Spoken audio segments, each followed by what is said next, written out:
Shalom Aleichem, on est dans Siman Resh Dalet, la suite et la fin des brachot sur le restant du manger. האוכל זה להביע שנמשה עם דבש או סוכר מטוגנת בדבש, אף שנעשית מעיסה עבה וקשה ככל העיסות של לחם, אין לברך עליה אלא בורא מיני מזונות, ולבסוף ברכת מעין שלוש, שהיא ברכה למחיה, ואפילו אם קבע סעודה, ואפילו אם אוכל כדי שביעה, לברך בורא מיני מזונות, ולבסוף על המחיה, בדיעבד אם ברך. המוציא בברכת המזון יצא כמבואר לעיל עמוד שס"ה לגבי סופגניה. Il dit le Rav, un homme qui mange, quelqu'un qui mange une zlabia. Zlabia, c'est une sorte de pâte, que cette pâte-là, ils l'ont frit, et ils ont mis du sucre, ils ont mis du miel. Quand ils ont frit, après qu'ils ont frit, et c'est une pâte qui est très épais, comme une pâte de pain, il dit quand même, la bracha c'est boré mine mezonot et à la fin c'est bracha me'in shalosh. Que ça, c'est la bracha de al-mehya balakakala. Et même si maintenant, tu es kobé à Seuda, on a dit 216 grammes. Un homme qui mange des mezonot 216 grammes, il faut qu'il fait netilat yadayim, amotzi lechem min haaretz, et après il faut qu'il fait birkat hamazon. Dans ce cas-là, comme dans les soufganiyot, c'est pas les beignets. Beignet c'est autre chose, parce que le beignet, c'est blilato raka, c'est comme liquide. La pâte elle est très liquide.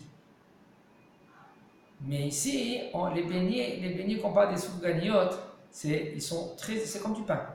C'est pour cela que quand il va le mettre dans le four, ça va être un motzi lechem min haaretz et birkat hamazon. Et là, c'est quoi? C'est parce qu'il est frit? Parce qu'il est frit. Il est frit et aussi il y a du miel et du sucre.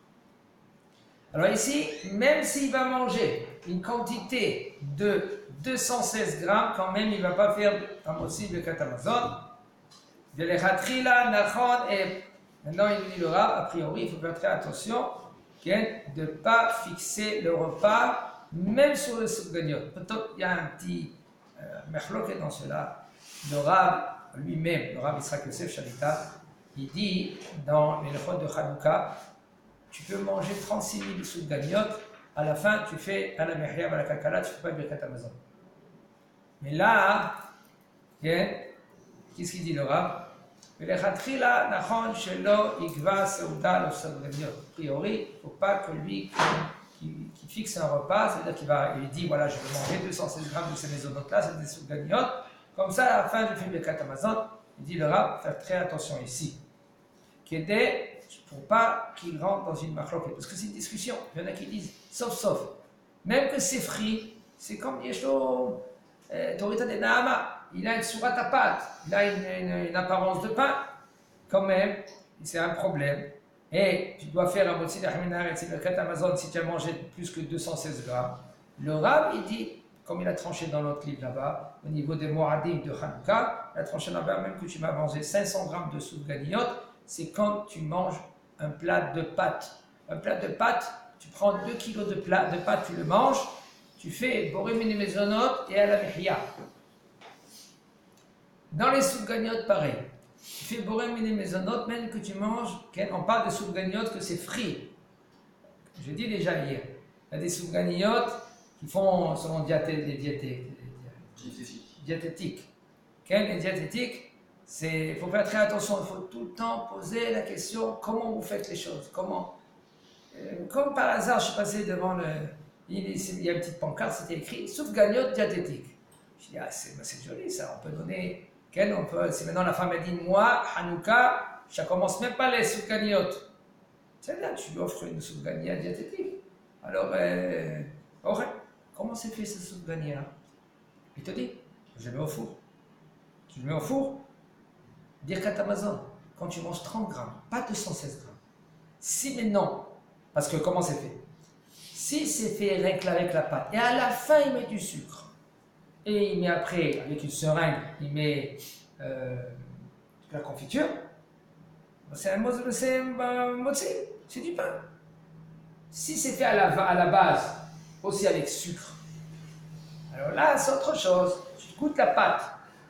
Si la pâte dedans, c'est pâte douce, tu fais avec 30 grammes, c'est déjà un Birkat Amazon. Un motzi Lachamin Haaretz et Birkat Amazon. Même si elle est mise dans le four et qu'à la base il y a un mélange de sucre et que la pâte elle n'est pas nature mais qu'il y a du sucre. Ça change le mot. Pas même que. Puisque. Okay. Puisqu'elle est dans le four. Alors là, tu dois faire la motzi. Mais si maintenant, quand elle a fait la pâte, cette pâte-là maintenant, il est sucré. Quand tu vas goûter la pâte dedans, c'est sucré. Ça, c'est boré miné maisonot. Seulement, seulement si maintenant tu vas fixer une séouda, que tu manges de ce soufgania 216 grammes. Parce que ça s'appelle pataba bekisnin, c'est un des 3 conditions que c'est maisonot. On a dit 3 conditions pour que c'est maisonot, ou un des 3 conditions que c'est maisonot. 1, que la pâte elle a le goût du sucre, du miel, de lait, de l'huile, des œufs, toutes ces choses-là. Okay? Alors, aussi des tatabini, des ingrédients comme des épices, exactement. 2, que c'est enfourné, c'est une poche. Mais quelle poche qu'on parle? Poche qu'il y a des tablini dedans. 3, que c'est kosses. On dit que ça veut dire croustillant.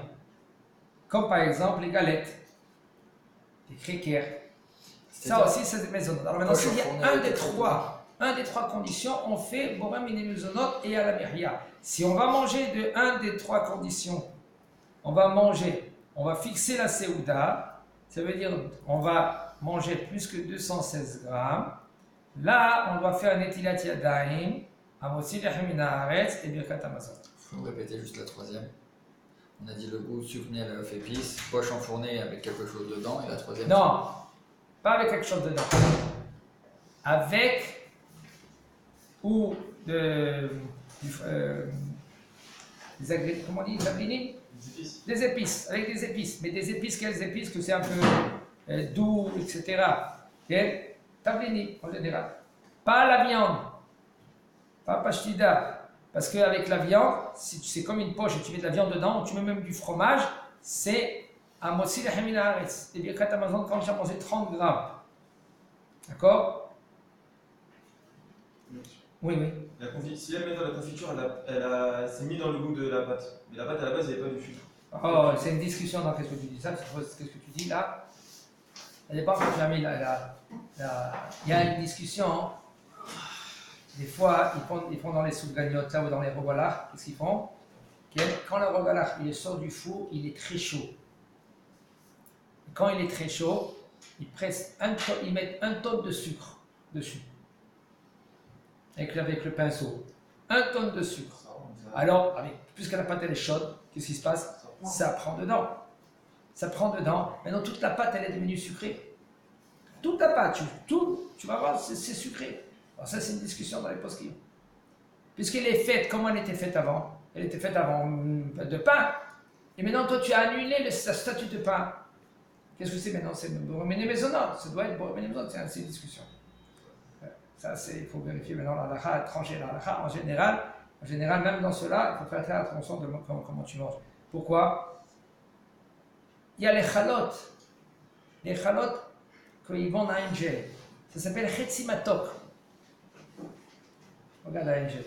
Il y a la chalote normale et dans le sachet, c'est chetzi matok. Moitié matok, c'est doux. Moitié doux. Nous, les séfarades, on doit faire pas amotzi Lachamin Haaretz. On doit faire borem miné maisonot dans cela. C'est pour cela qu'un homme que lui, il va chez un ashkénaze, et lui qui te fait amotzi Lachamin Haaretz, il fait le kiddush, il fait amotzi Lachamin Haaretz sur ce pain-là, c'est un problème. Parce que pour toi, c'est pas amotzi Lachamin Haaretz, c'est bracha levatala. Seulement si tu vas manger 216 grammes de ce pain-là. Pourquoi? Parce qu'il est matok, il est doux.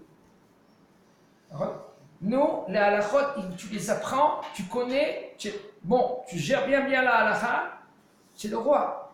On ne va pas te faire manger n'importe quoi, on ne va pas te dire des halakhot. C'est bon, hein, tu vas acheter une pizza. Qu'est-ce qui marque en haut, sur la pizza? Il met des petits pancartes.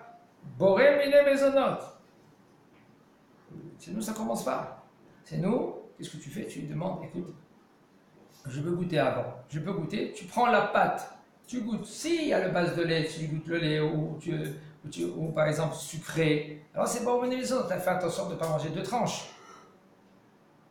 Tu achètes, même si tu veux manger une pizza entière, toi. Alors d'accord, fais c'est bon, parce qu'avec deux tranches, c'est bon, c'est déjà Birkat Amazon.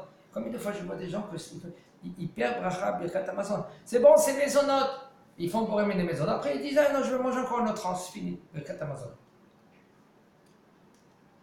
Ça, le Rav va décrire sur cela. Comment les gens y rentrent dans sa fête Birkat Amazon. Dans Birkat, des fois, Bracha Levatala. Et ça, quand on apprend, Baruch Hashem, on connaît toutes les conditions, on est le roi. On ne va pas nous dire n'importe quoi, c'est ça qu'est-ce qui se passe dehors. Il faut savoir qui c'est qui fait les halachot. C'est pas dehors qu'ils font les halachot, c'est quand tu lis dans le livre, comment tu comprends le livre, comment les rabbanim ils nous ont. Vous allez voir comment c'est, après c'est Baruch Hashem. Vous êtes Shoret Be'inyan. Vous tenez le coup. Ken. Alors maintenant on revient pour les soufganiyot. Parce que qu'est-ce qui se passe dans le monde? Baruch Hashem, il y a des gens ils ont la tête. Baruch Hashem, ils sont très doués les gens. Okay? Alors ils inventent des choses. Ils veulent, une fois une soufgania comme ça, ils voient une soufgania comme ça. Soufgania avec je ne sais pas quoi. Ils inventent. Alors maintenant, chaque invention, il faut que les rabbanim, eux, ils voient ici vraiment. On peut manger, qu'est-ce qu'on ne peut pas manger, qu'est-ce qu'ils mettent, même au niveau de technologie. Au niveau de technologie, il faut faire très attention. Dans les frigos, ce n'est pas toutes sortes de frigos que c'est bon pour Shabbat. Même que c'est écrit fonction Shabbat. Il y a des frigos que c'est un problème maintenant quand tu ouvres le frigo. Parce que quand tu ouvres le frigo, automatiquement le moteur il commence à démarrer. Ça s'appelle la tagorem, c'est gramma, tu causes que le moteur il va démarrer, etc. Il y a toutes sortes de technologies qui est sortie maintenant. Les rabbanim, il faut qu'ils mettent un tampon. Le bonhomme il dit, mais je ne savais pas que quand je vais bouilloire Shabbat, et il y a l'eau chaude, il y a aujourd'hui des mini-bars, ça s'appelle des mini-bars cachers. Il y a des mini-bars cachers, voilà, un bouton, j'appuie, et puis voilà, l'eau chaude, elle tombe. Ça, il y a des mini-bars que c'est un gros problème dans le Shabbat, en ce moment. Il faut reculer le Shabbat sans faire attention. C'est pour cela il faut acheter dans des endroits. Je n'ai pas dit qu'il faut avoir un tampon. Il faut apprendre la halakha. Il faut des fois poser la question dans l'arabe. Comme c'est fréquent aussi quelqu'un qui veut faire le hamim. Hamim. Hein? Le hamim c'est la fina. Il y en a des fois, il y a des marmites spéciales pour le hamim. Vous savez, c'est des marmites qu'on met dans un truc comme ça avec le bouton. Et ça mijote pendant tout le Shabbat. C'est électrique. Alors maintenant, ça, il y a un gros problème de matmin. Atmana. C'est même... Non, pas de pain. Il faut savoir, si c'est pas tout couvert, il faut apprendre la halakha. Il faut savoir qu'est-ce que c'est mouta. Il y en a que c'est mouta, il y en a que c'est pas mouta. Si c'est mouta, c'est mouta. Si c'est pas mouta... Si c'est tout couvert, c'est moutarde. Non, si c'est tout couvert, c'est un problème. Parce que c'est matmin, mais d'abord, Shabbat, si c'est la veille de Shabbat, mais d'abord, dans quelque chose qui est Moussif Haval, qui rajoute de la chaleur, ça c'est assour, même la veille de Shabbat. Pendant Shabbat, si c'est quelque chose qui n'est pas Moussif Haval, aussi c'est assour. Alors comment on fait? Moi je sais que chez moi, il y a quand même un fait la taf, et dans ce truc-là. Sur ce truc-là, il va savoir, il y en a des cas que c'est permis. Il y a des cas, c'est pour voir. Il faut voir maintenant quelle sorte de marmite que tu as, quelle est ta mère. Il faut appeler le Machon à technologie. Machon à technologie, ça s'appelle Machon à technologie. Ils te disent, il y a des choses parce qu'il y a des rabbiniques qui se sont assis, qui ont vu comment ça fonctionne. Il y a des fois que ça fonctionne, tu sais comment? Thermostat. Quand c'est avec thermostat, ça s'allume, ça descend. Ta maman, elle a fait comme ça. Ah, la divina, l'air froid, il rentre. elle a fermé, tac, ça déclenche, ça commence à chauffer le plat. Oui, mais j'ai enlevé le bouton. D'accord, il faut enlever le bouton, de peur que maintenant le bonhomme, il va augmenter la chaleur. Ça, il faut enlever le bouton. Ça s'appelle garouf et katoub, c'est comme ça dans ma de Shabbat. Donc, tout ça, c'est à discuter, à voir avec Machon Atkanim, avec les rabbanim. Et bien, d'ailleurs, celui-là que Alakha le Maaseh, quelqu'un qui l'a intéressé, on va poser des questions avec Donné. Parce qu'il y a des marques. Combien des marques de rasoir? Pas toutes les marques qui sont bien. Il y a des marques de rasoir. Et c'est bon, je ne fais pas avec le couteau. Le couteau, c'est assaut. Je fais avec une lame de rasoir. Ah bon? Quelle lame de rasoir? Philips. Les rabbins, ils ont dit Philips, c'est bien. Très bien. Mais quelle sorte de Philips? Est-ce que vraiment la lame, elle est très proche à la peau, oui ou non? Est-ce que ça va raser maintenant la peau? Ça va faire comme une lame de rasoir? C'est comme si une lame, le truc rond là qu'il y a dedans, c'est une lame. Et le bonhomme, lui, maintenant, il transgresse 5 lavim de la Torah, 5 interdictions. 5, parce qu'on a 5 coins. Machlokhet Rishonim, où ils sont. Même d'après un, il est venu avant-hier, il s'est rasé ici, avec un couteau. Il dit, bon, c'est pas ici. Et regarde que c'est ici, et c'est ici. D'accord? Le Rav, il a dit ici, le Rav Daniel, il a dit ici, ça fait que de Horaïta. Parce que c'est Machlokhet Rishonim. Après, Rashi aussi, ça fait un des 5. Alors, ça dépend comment tu vas te raser, avec quel rasoir tu vas. Il faut apprendre, c'est tout. Quand tu apprends, tu connais. Après que Baruch Hashem, tu as une bonne lame, il y a même des lames, que ces lames là maintenant, qu'est-ce que tu fais avec un petit morceau de papier? Tu le mets dedans pour écarter un tout petit peu la lame. Ok? Il faut savoir comment faire. C'est que j'ai une petite réflexion Il y a le Rav en bas, le Rav Touguéré. Lui, il connaît tout cela. Il te met un petit morceau de papier, il écarte la lame du rasoir, c'est bon. Au moins, je n'ai pas ouvert un lave de 5 lavim de Horaïta, 5 interdictions de la Torah. On a le droit de se raser à blanc. Raser blanc. C'est quoi le problème là, si c'est pas la lame? Oui, tu peux te raser avec la lame électrique, tu parles. La lame électrique, et puis que tu enlèves tout. Tu enlèves tout, c'est moutard. Alors, pourquoi? C'est quoi le cas? Parce que si c'est très proche, trop proche, et ça enlève même la racine, parce que qu'est-ce qu'il fait? Il y a C'est ça. Alors, si ça enlève la racine, c'est un problème. C'est le bal tashrit. L'autre tashrit ou pead zekanechem. On n'a pas le faire. Qu'est-ce que c'est dire? La Gemara dit mazet tashritu. L'autre tashritu, c'est avec le couteau, une tare. Avec tare, c'est avec le couteau. La lame. Avec la lame, ça c'est un issour de la Torah. 5 lavim de la Torah. On n'a pas le droit de faire qui dit Sheliach Tzibour. Maintenant il se rase avec la lame. On parle la lame avec la main. Il ne monte pas Sheliach Tzibour. D'accord? Il y a aujourd'hui même des gens qui sont religieux, le bonhomme il est chômé au Shabbat, il est chômé, il est bien, il étudie la halakha et tout cela, et il se rase, tu vois, sa peau elle est très lisse, comme un bébé. Ah, t'as vu, regarde, c'est lisse. Mais peut-être tu transgresses 5 lavim de la Torah. On va vérifier. Si il n'apprend pas des shiurim tous les jours, il est là. Des nouveautés, c'est pas de nouveau. Nous on croit. Il y en a un, il m'a dit, mais arrêtez. Mais avant ma mère, ma grand-mère, ils nous faisaient à manger. D'accord? Ils nous faisaient à manger, on mangeait. On les voyait pas les petites bêtes là, les petits, comment on dit, c'est les petits vers. Il n'y avait pas. Le Ben Ish Chai, une fois, il a dit à une femme, il passait comme ça, il voyait la femme comment elle préparait à manger. Le Ben Ish Chai, il a dit, madame, tu peux compter combien de cheveux tu as dans la tête? Elle a dit, arabe, il y en a beaucoup, je ne peux pas les compter. Il a dit, oui, tu peux les compter. Mais tu ne peux pas compter combien des interdictions que tu fais maintenant que tu vas faire manger à ta famille à manger, sans vérifier que tu fais manger des vers. On ne peut pas se rendre compte. On ne va pas angoisser les gens. Non. Ça suffit. Si maintenant, Baruch Hashem, tu connais bien la halakha, tu sais comment gérer. C'est bon. Là, c'est une question d'habitude. C'est tout. Une question d'habitude. Tu t'es habitué. C'est bon. Pourquoi le bonhomme, il se fracasse? Il se dit, non, mais attends, c'est parce que tu n'es pas habitué. Tu as grandi avec des habitudes tordues, que le monde égoïste. Et maintenant, tu es venu et tu découvres, comme quelqu'un il est venu, il est parti à la Lune, il a cru voir quelque chose là-bas.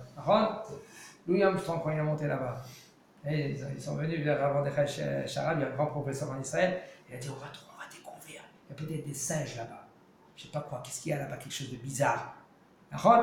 Qu'est-ce qu'il a dit à Mordechai Eliyahu, à Mordechai Sharabi, le grand Mekoubal de Jérusalem à l'époque.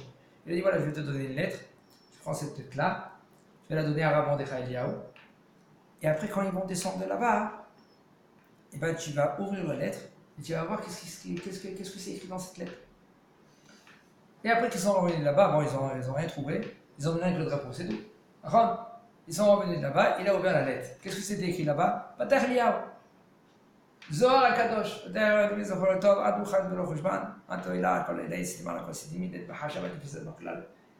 Qu'est-ce que c'est écrit? Qu'Akadosh Baruch Hu, il a créé Barata Shmaya Bara, tu as créé la terre et le ciel, et Apik Minon, et tu as sorti de là-bas, Nounim, des Nasha à la fin, tu as créé là-bas les animaux, des poissons, tu as créé des hommes.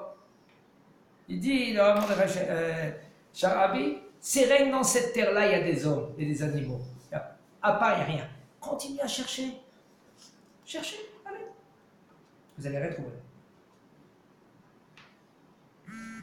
Okay. Maintenant, il nous dit le Rav, Aochel couscous. Un homme qui mange couscous, le choté maïm ben sassou achilato. Quand quelqu'un qui mange du couscous. Okay. Aujourd'hui, il y a du couscous à la référence. Alors maintenant, tu vas boire de l'eau. Il faut que tu fais Shakol Niamid Barosh sur l'eau. Parce que même que c'est du couscous, que c'est en général, c'est un repas, quand même, ça ne rend pas quitte l'eau. Pas comme le motzi. Le motzi, il marque que ça rend quitte l'eau, oui ou non. Il y en a qui disent que c'est un minhag, il y en a qui disent que le minhag de ne pas faire la bracha sur l'eau. Alors qu'est-ce qu'on fait? ולכן לכתחילה נכון לברך על המים קודם אכילת הקוסקוס אם הוא צמא לשתות. Il dit là, c'est pour cela, a priori, qu'est-ce qu'il faut faire quand tu vas manger du couscous? Avant que tu fais la bracha sur le couscous, tu fais la bracha sur l'eau si tu as soif. Parce que si tu as fait la bracha boremine mezonot, peut-être quand tu vas faire la bracha shakol niamiparo sur l'eau, quand tu as soif, peut-être c'est bracha la batalo. Pourquoi? Parce que quand tu as fait Abotzi Minaretz, tu peux faire Shakol Yamid Voro au milieu du repas? Non. Non. Il y a une discussion qui dit que le Motzi ne rend pas quitte l'eau. Il y en a un autre Bandéama qui dit que oui, que ça rend quitte l'eau. Alors qu'est-ce qu'on fait? Non, mais la Khalek, ça rend quitte l'eau. Diavad. Ça va. Oh. Aussi, non. Non, entends, qu'est-ce qu'il dit? Madé Sabal. Puisque tu es dans un doute, tu ne veux pas la bracha. Ça ne veut pas dire que ça rend quitte. Parce qu'il y a deux avis. Un avis, il dit que tu n'es pas rendu quitte. C'est pour ça que Maran Shulchan Aruch, il dit, Zahir, fais attention, c'est bien celui-là que lui maintenant qui veut être bien faire les choses. Sinon, pas besoin, tu peux faire un moitié de la Khaminaret, c'est bon, tu manges pendant ton repas. Mais il y en a, qu'est-ce qu'ils font? Pour éviter les discussions, avant qu'ils vont faire un Netilat Yadayim et un moitié, ils s'assoient, ils prennent un jus ou de l'eau s'ils ont soif, et ils font chez Akol, et après ils font des Netilat Yadayim, ils font un moitié, c'est tout. Comme ça, ils évitent la discussion. Alors maintenant, ici, est-ce que tu vas dire pareil? Puisque maintenant, ça fait que c'est dans un doute que les maisonnotes, ils sont rendus quittes. La boisson, elle est rendue quitte. Pourquoi? Parce que tu as fait bourrer les maisons sur le couscous. Alors qu'est-ce que toi tu dois faire? Simple. Tu prends chez Akol Niabedvaro, sur l'eau, si tu as soif. Et après tu fais bourrer les maisons sur le couscous. Je ne pas chez Akol sur l'eau, je peux pas faire chez Akol après? C'est un problème. Et si je mange un autre truc qui est chez Akol? Encore problème. Et encore, tu fais chez Akol. Encore problème. Parce que ça ne rend pas quitte la maison. Et encore, ça c'est maintenant, tu poses une autre question. Maintenant, tu as les aliments et tu fais bourrer les autres sur le couscous. Si tu maintenant le truc que tu vas manger à côté, c'est avec le couscous. Si c'est par exemple un gros morceau de viande, alors là tu dois faire la chakol sur la viande. Fais attention que quand tu fais maisonnote sur le couscous, ne pas rendre quitte la viande. Il faut que tu dis comme ça, je fais bourrer mes maisonnotes. Et je ne rends pas quitte. Dans ta tête, tu dis ça. Et je ne rends pas quitte la viande. Parce que sinon, tu rentres dans un problème.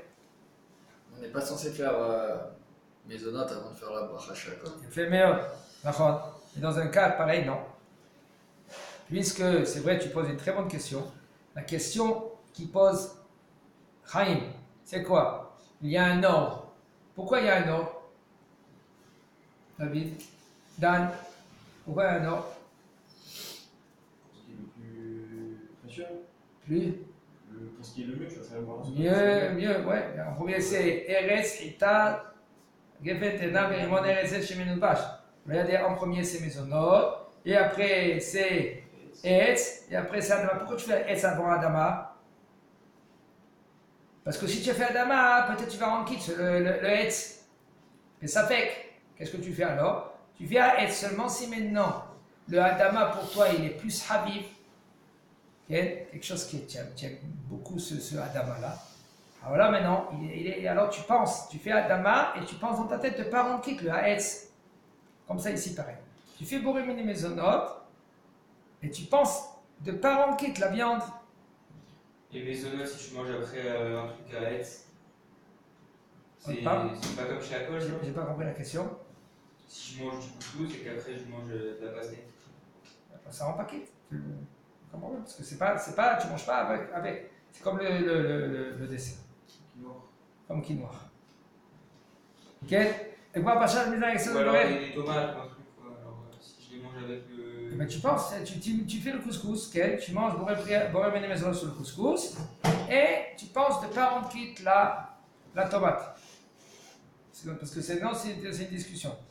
Pachat Aminag, les Seno, les Boré Birkat, Arishona, la Yain, Boré Pri, à Geffen, Pessigol. Le Minag, déjà, il s'est propagé. Quand on dit Boré Pri à Geffen, vous allez entendre beaucoup de versions. Il y en a qui disent Boré Ferri à Geffen. Boré à Gafen. Chez nous, les séfarades, c'est à Geffen. Geffen, pas à Gofen. Okay? Ou à Jofen. Les Yémanites, ils disent à Jofen avec un J. Ou ils disent à Gofen. Nous, on dit avec un Ségol, c'est E.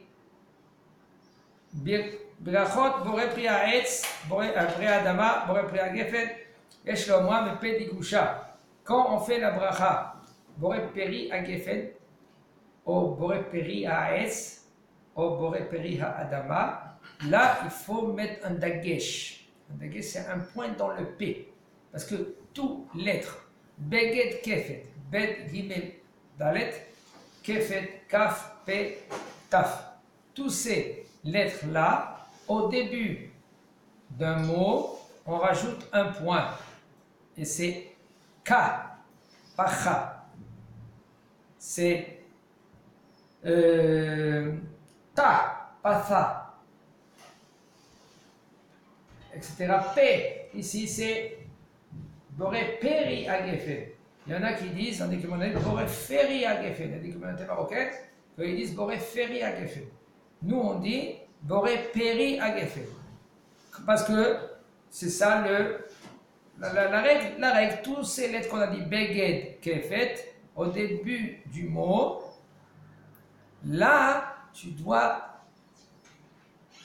appuyer. Il y a un point dans la lettre. Maintenant, il y a des cas qu'il n'y a pas de point, il n'y a pas de dagesh. Ça dépend. Quand la lettre qui est juste avant, le mot qui est juste avant, la dernière lettre, c'est des lettres heavy, comme des fois il y a un yud.